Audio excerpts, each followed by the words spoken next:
We haven't done any 3D printed projects for a while, so today we're going to put together a simple 3D printed walking mechanism. Go forth, robot walking thing.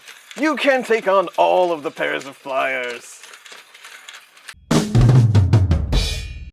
Hello everyone, Chris here, and you might be asking yourself, why are we doing this 3D printed walking robot thing when we could be doing a mainboard install or some sort of firmware how-to video?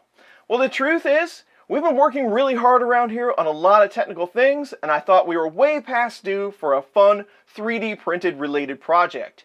And this one really caught my eye. I go through the Instructables quite often, and I found this one the other day. This project is a very simple 3D printed walking mechanism created by Greg Zumwalt. It's just a couple of 3D printed parts, a motor, a battery, and a few wires, and it's a lot of fun to watch it work. Greg did a great job on this Instructable, but I thought we'd go ahead and print it out, put it together, and just see what it can do. And there's a couple of reasons why I like to do projects like this. I do find them very interesting and fun, but I also like to start with simple mechanisms and then add modifications just to see what I can make it do. Also, stuff like this usually gets younger viewers' attention. So if that gets them into 3D printing because we made some sort of walking robot, all the better. So we're going to jump right into this one, see all the parts it takes to get it put together, assemble it, and then we're going to have some fun. And here are the 3D printed parts we're going to use for our build. We have 6 arms, we have 12 total bolts, 6 shorter ones, 6 longer ones, 3 axles, we have our base, we have our axle gear, and our motor gear, and then we have our side pieces. You can either do the ones that don't have the teeth or the ones that have the teeth. I printed out both because I want to try adding some modifications to this just to see what we can make it do. And here's all the non-printed parts you're going to need. We're going to need a motor. We're going to use one of these micro types that has the transmission on top. I really think these are cool, and you can get a lot of torque out of one of these just because of the gear ratio. This one is an N20 3 volts, 100 RPM. And we're going to use a 3.7 volt, 100 milliamp LiPo battery. This one has a JST connector on the end. And to meet up with that battery, I just got a JST pigtail that was already prepared. Now you will have to have some sort of charger for your battery. In the past, I've used these micro jack to JST type chargers. They work just fine, and they're only a couple of bucks. You can get them pretty much anywhere. Again, links to all this in the description. So the first thing we're going to do is take our motor and our base, and we're going to push that motor in from the back. So it comes out this side, and then that will meet up with our small gear. It does have a keyed place for a shaft, and it sets in here just like this, with the bushing piece to the other side of the base. It should set in there right like that. Then we'll take one of our axles and the large gear, and we'll just put it on here. Now these axles, they do print on their side, so they're just a little bit oval inside, not a huge deal. It looks like they are using standard threads. These are 12 by 24, I believe, and I did clean them a bit with a tap just to make it a little easier to put together. You can probably do without it, but consider doing that if you're having issues. And the shaft will just go in these top 2 holes and line up with that smaller gear. It'll sit just like that.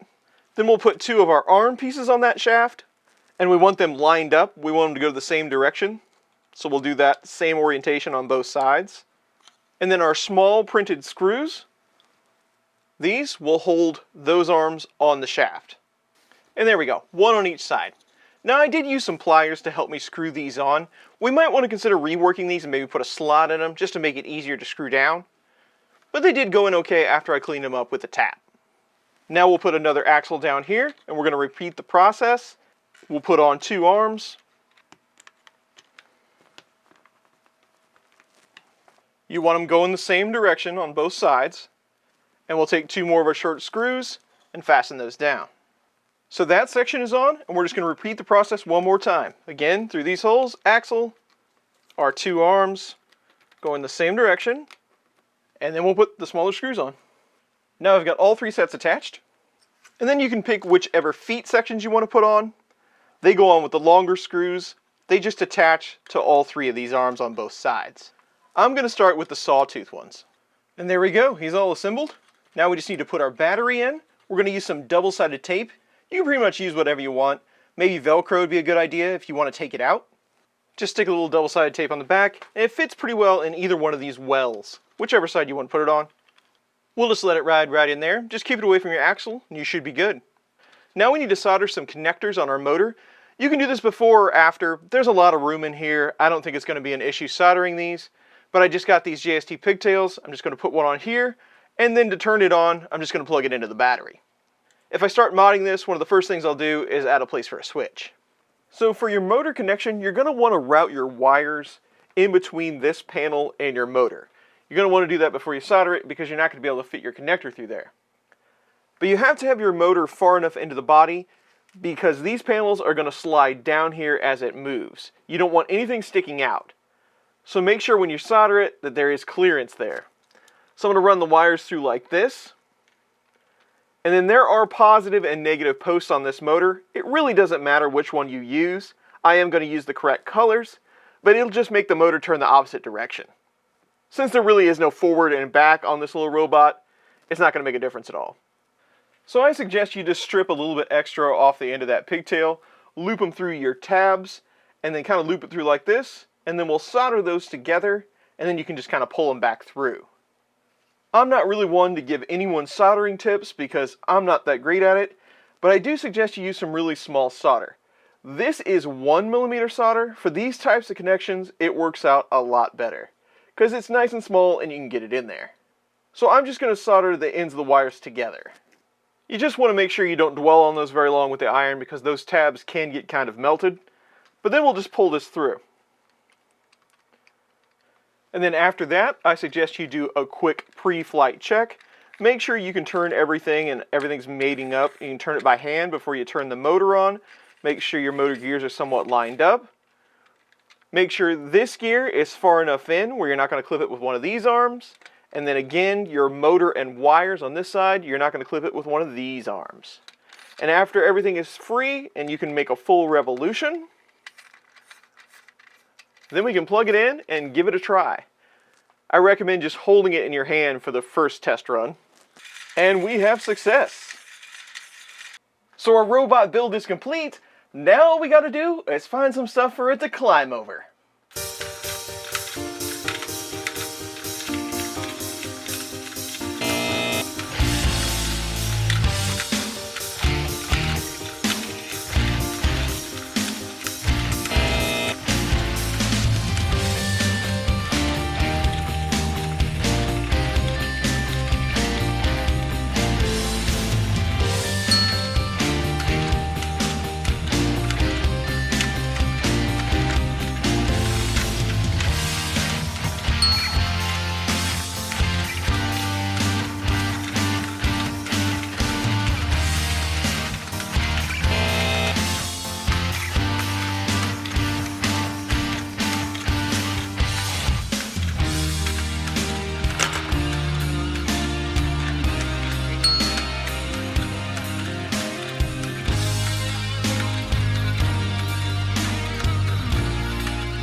So inclines aren't its thing, but what if it had some flexible filament feet?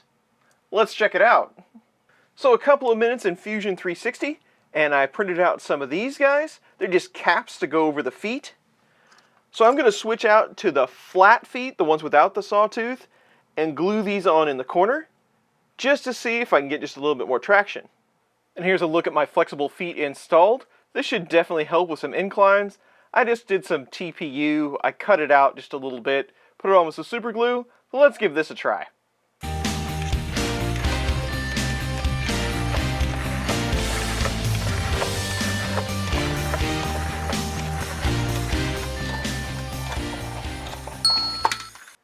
So I probably should have used a little bit softer TPU for those feet so it'd climb a bit better, but I'll remember that for next time. I really enjoy doing projects like this. I don't get as much time to do these as I'd like, but when I do, I always learn something. And the things that I change up about these designs, I always take that on to the next project. And I hope that's what gives you motivation to make more things like this and learn more about 3D printing and pass it on to other new 3D printing users. Hopefully you had as much fun watching this video as I did building this robot.